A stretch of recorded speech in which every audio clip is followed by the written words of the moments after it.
मणिपुर नामक गांव में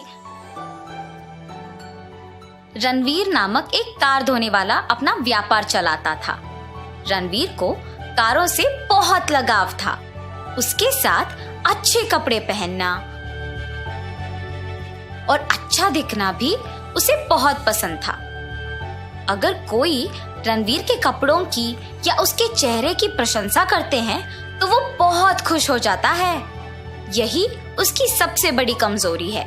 रणवीर के पास गांव के लोग अपने अपने कार को साफ करवाने के लिए लेके आते थे। वो उससे कहते थे कि कार की सफाई अंदर से और बाहर से होना चाहिए, लेकिन रणवीर गाड़ियों को कम से कम 2 दिन तक अपने पास रखता था। अगर रणवीर के दुकान में आया हुआ कार उसे बहुत अच्छा लगा तो वो 3 या 4 दिन तक वापस ही नहीं देता था। रणवीर अपनी यात्रा के लिए कारों का उपयोग करता था और अपने दोस्तों को प्रति घंटे के हिसाब से कारों को किराए पे देता था। एक दिन प्रेमजी नामक एक बहुत अमीर आदमी एक महंगी कार में मणिपुर आता है। रास्ते में कीचड़ के कारण उसका कार का टायर गंदा हो गया और वही प्रेमजी को कार धोने का एक दुकान नजर आया। कार पूरा गंदा हो गया। यहाँ वैसे भी एक कार वॉश का दुकान है, यही वॉश करवा लूंगा। ऐसे सोचकर प्रेमजी रणवीर के दुकान जाता है। रणवीर प्रेमजी का कार देख सम्मोहित हो जाता है। प्रेमजी आके बात भी करता है, मगर रणवीर की आंखें तो सिर्फ उनके लाल रंग महंगी कार पे होता है और वो उनकी बातों पे बिल्कुल ध्यान नहीं देता है। बाबू इधर देखो, सुनाई दे रहा है? तब रणवीर प्रेमजी को देख अतिथि का गौरव देता है। बैठिए सर, इस कुर्सी में बैठिए। ऐसे कुर्सी साफ करके बैठने के लिए कहता है। नहीं बाबू, मुझे 15 मिनट में निकलना है। तुम अगर कार जल्दी से धो लोगे तो मैं निकल जाऊंगा। क्या 15 मिनटों में? इस कार को कम से कम एक बार तो चलाना होगा। पता नहीं ऐसा मौका वापस कब आएगा। कुछ भी करके आज इस कार को यही रख लेना होगा। बाबू क्या सोच रहे हो? चलो चलो काम शुरू करो। सर, आपका कार देख के पता चल रहा है कि बहुत कीचड़ और गंदगी भरा है। ये सब साफ करने में वक्त तो लगेगा ही। कल इसी समय पे आके ले जाइए। कल? पर शहर में तो चाहे कितना भी कीचड़ हो 15 मिनटों में काम खत्म करते हैं और तुम कल तक का समय मांग रहे हो। यहाँ तो वो सारी मशीन नहीं है ना भाई साहब, आपकी मर्जी है अब। ऐसे कहता है। प्रेमजी भी सोच में पड़ जाता है कि इस कीचड़ भरी कार को लेके वो अपने रिश्तेदारों के घर नहीं जा पाएगा, तो इसीलिए फैसला करता है कि कार को वही छोड़ना बेहतर है। ध्यान रखना, इस कार से मेरा बहुत लगाव है। ऐसे कह के वहां से चला जाता है। रणवीर की खुशी की कोई सीमा नहीं थी। कूद कर नाचते हुए कार में बैठता है। वाह वाह, देखो कैसे चमक रहा है ये गियर, ये स्टीयरिंग। आए हाय, काश ये कार मेरे पास होता। और ऐसे कह के गाड़ी शुरू करता है और ऐसे करते ही गाड़ी तेजी से निकल पड़ती है और ये रणवीर को और भी उत्तेजित करता है। प्रेमजी के नजर से बचने के लिए कार को गांव में नहीं चलाता है और गांव के दूसरे ओर गाड़ी घुमा लेता है। खुशी से गाड़ी चलाते हुए तेजी बढ़ाते हुए गाड़ी को उड़ाता है और उसे ये करने में बहुत मजा आता है। थोड़ी देर बाद अपने दुकान पे आकर कार से उतरते हुए गाड़ी चलाने में मजा आ गया। गाड़ी उतर के देखता है कि कार और भी गंदा हो गया। ये देख तुरंत गाड़ी की सफाई के काम में लग जाता है और साफ करने के बाद वाह वाह, इतनी सुंदर गाड़ी मेरे दुकान पे आना और मेरा उसे चलाना सच में मेरा किस्मत ही है। ऐसे रणवीर अपने आप में बात कर ही रहा था कि उस गांव के मुखिया और अमीर आदमी पृथ्वीराज उस लाल गाड़ी को उनके रास्ते से गुजरते हुए देख आश्चर्यचकित रह जाता है। ए रणवीर, तुम्हारे शेड पे इस तरह के महंगी गाड़ी का आना कब से शुरू हुआ? बहुत अच्छा है।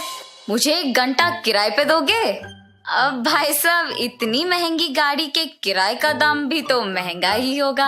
अगर आपको मंजूर है तो लेके जाइएगा। मौके पे चौका मार रहे हो तुम। वैसे ऐसे गाड़ी के लिए तो कोई भी मूल्य मंजूर है। बोलो कितना है? 5,000। 5 क्या 10,000 ले लो। और ऐसे उस 10,000 देकर कार को लेके जाता है। रणवीर उन सारे पैसों को देख खुश हो जाता है। हाँ, अब मैं 1 घंटे के अंदर उस कार के वापस आने से पहले मेरे नए कपड़े पहनकर तैयार हो जाऊंगा। उस फोटोग्राफर को बुला के इस कार के साथ मेरी तस्वीर खींचने के लिए कहूंगा। ऐसे सोचकर उसके लाल रंग का शर्ट और पैंट पहनकर और चश्मा भी पहनकर तैयार रहता है। कार के आते ही